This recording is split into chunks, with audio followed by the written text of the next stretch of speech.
How's it going, guys? It's Metagames here, and we are going to do our top 10 cards to be included in Photon Hypernova. Now, that's a little bit of a bait because this is going to get easily over 10 cards, but a lot of these cards are like the Photon cards or, just other certain things. So we're going to go through all the cards that I think are from least relevant to most irrelevant in the top 10, but they're all in the top 10 for a reason. I think that they will all have some effect on a certain deck in a pretty good way, and there will be cool deck building coming out of it. So if you want to stay for the Cashiers and Tearlaments, come to the end of the video.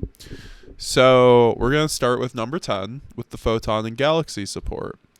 Now, Photon and Galaxy is an archetype from the Zeal era. Even I remember that because one of my friends played the archetype. Now, I have a ton of the cards just laying around. I remember the deck being pretty explosive as an OTK deck. It had a lot of cool little neat things back in the day. So it's going to be cool to see how they're getting so many support. Now, this card is kind of the extender that goes off of some other cards, because when this card is sent to the graveyard, you get to special summon it, and you get an extended or an extra normal summon. With Galaxy Summoner, when this card is normal special summon, you can special summon it's basically called a Haunted, and then you can augment levels. Here's the XYZ, which is quite interesting. It's basically just an OTK machine. It can just be overlaid by using a Galaxy Eyes Prime Photon Dragon, which is quite easy to play. You don't need 3 level 8s. And it's unaffected by your opponent's monster's effects. So it's basically a towers on a certain level, but it's mainly there for the OTK. And then Galaxy Photon Eyes Dragon. This is where you start seeing the interaction with sending to the graveyard. Lots of this new support focuses a lot on the graveyard and augmenting levels. Then we have Galaxy 100, which is their new pretty good continuous. It's actually quite good, honestly. So it's going to be interesting to see what happens with this deck. I don't think it's going to take off by any means, but I think it's a well-needed support for an older archetype. So we're going to move on now to the Ninja support at number 9. So we have 3 new Ninja cards. I think that Ninja has been quite interesting because lately there's been a couple regional tops. So I think that new support might be able to help it keep up with those rare regional cops. So we have Geo, the Way to Ninja. If this card is normal, special summoned, or flip summoned, you can target up to two face-up monsters on the field, change them to face down, and opponent's monsters change to face down by this effect cannot change their battle positions. If another monster on the field is flipped face up while this monster is on the field, you can target one monster your opponent controls, destroy it. So it's basically kind of like a control card. I mean, it's not that. I mean, it's like, how are you going to get it out? I mean, I'm assuming there's going to be ways in the deck to get it out. Then they have a fusion, which is interesting. That can be special summoned by tributing. And then it's basically a banish, and it requires 2 ninja monsters. That's the only downside. If it only required 1, it'd be quite good.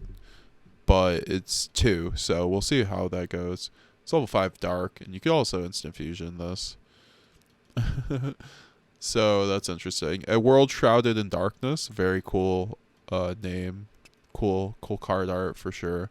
And this card is a field spell, which is cool, and then you get to pop a card when you inflict battle damage, which isn't bad.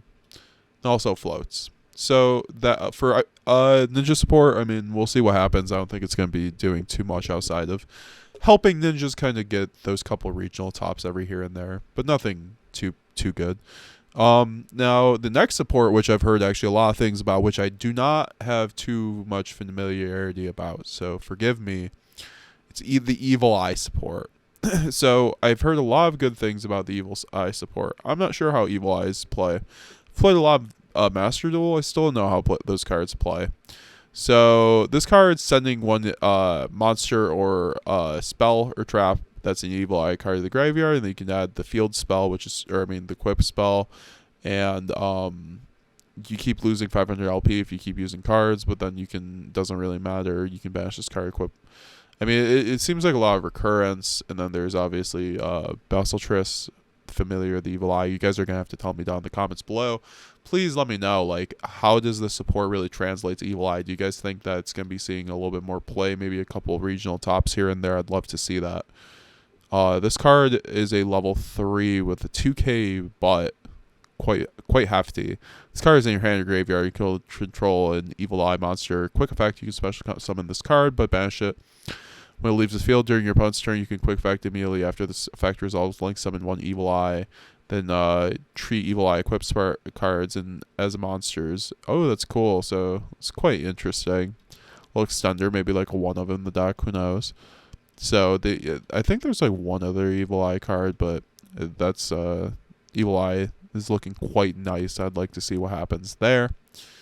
And then we're just going to get into the last couple cards. We're going to go into number 7 here, which is Prime Planet Periosis. This is the starting of the Kashtira cards. I'm not going to I could put them all together, but like I think they're all good in their own rights, and you're going to see them across different decks. So Prime Planet Periosis, and they all deserve their own like spotlight. When the card is resolved, you get to add a Cashier monster from your deck to your hand. Quite good. Add a Fenrir Unicorn just on the spot. And then monsters you control gain attack for each attribute among monsters on the field, which isn't. It's okay, whatever. It's whatever. But the main part is if a Kashtira Shangri-La you control activates its effect, you can target one card on the field, destroy it. You can only use this effect once per turn.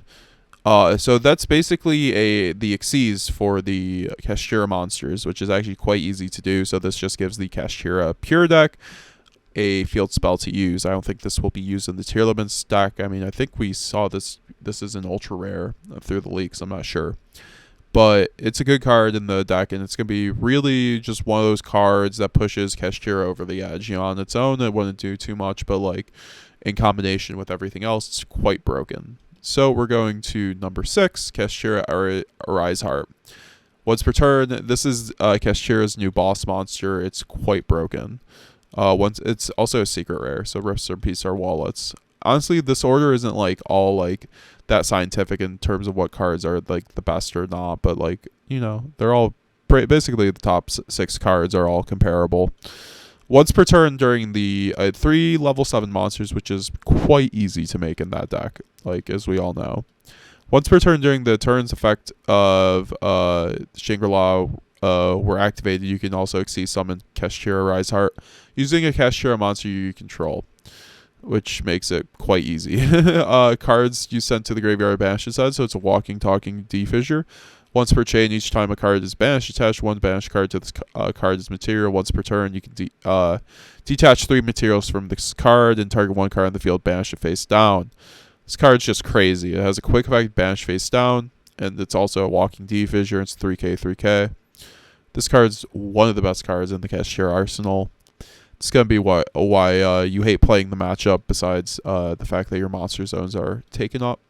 So we love it. Next, at number 5, is Tearlaments Kashtira.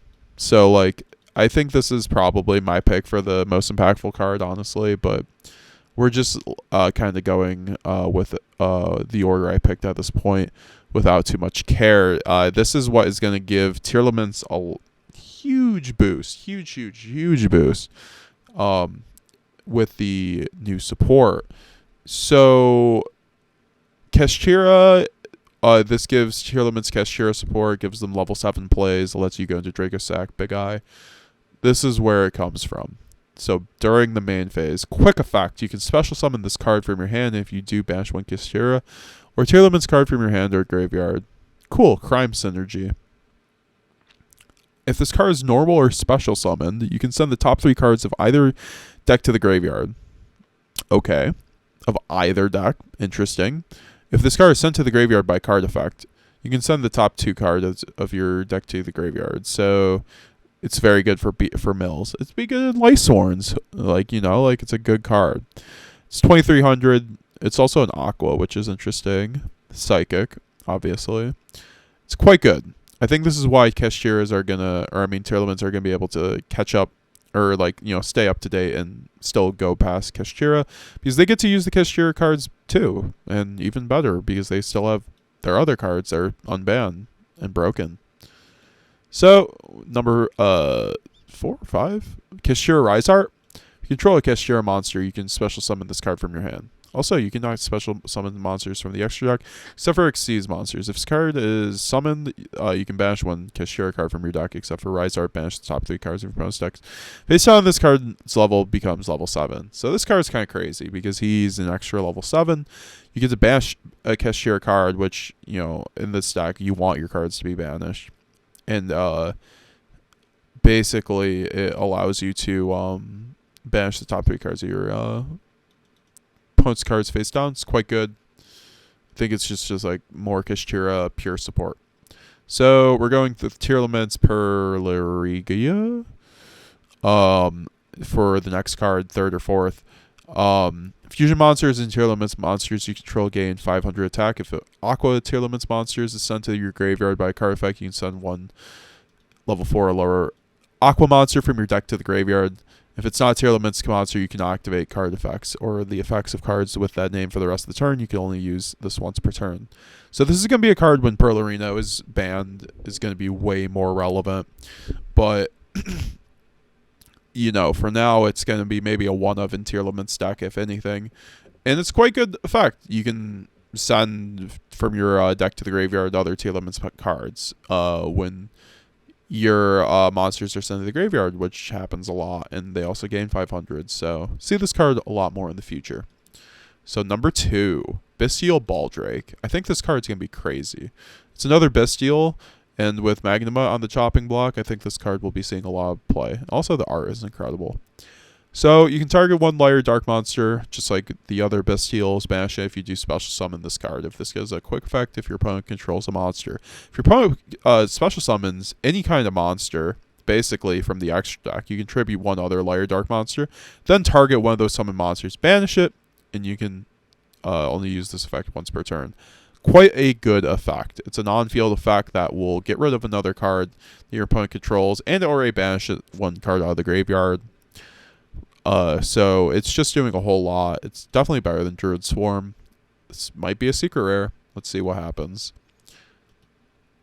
And for number 1, this might be a controversial take, but it's triple tactic tasking. Now, with the meta really revolving around triple tactics talents on some level, like a card that like you have to play for in every situation or else you get really hurt because of it. This is another card that has, in my opinion, the opportunity to do similar things. So if your opponent has activated a monster effect this turn, set one normal spell trap card directly from your deck. It cannot be activated this turn. Or if your opponent controls a monster, you can add that card to your hand instead. You can only activate one triple tactics tasking per turn. Now, I am going to be interested to see how this card works out in the grand scheme of things. Because it says, or if your opponent controls a monster, you can add that card to your hand. So I'm wondering if that means you can activate it from your hand. Because if you can, then this card is crazy. If you can't activate it from your hand, you can't activate it from the field, then it's not as crazy. But if you can from your hand, that's insane. If it's a spell card. Which I believe that's the intention. Because that's how it could keep up with the tactics talents. So I think this card has the opportunity to be super broken in certain decks that get to use a lot of good spell cards, because it's gonna play around any person. It's great card going second at that point. Maybe even going first against Bystials, but like going second, this will help a ton against boards that set up monster effects that like will activate during that turn. Then you can just kind of play through it and get a free spell or trap card, literally generic. Like anyone. So I'd love to see what happens with this card specifically in the side deck. You will see insane things in the future, I guarantee you that. So sorry for no webcam this video. I'm just kind of feeling sick and not feeling like going on the webcam. But this was my top 10 cards for Photon Hypernova. The set releases in February. I hope to see you guys at the sneak preview. And I'm looking forward to the meta shift. because this current meta is kind of stale. I'd like to see what happens with Kashtira and what happens with the next ban list. So please let me know down in the comments what are your guys' picks for interesting cards for the set. What did I miss? What about Evil Eye? What am I missing with that deck? Let me know in the comments below. Be talking to you guys later. It's Matt Games GX signing out.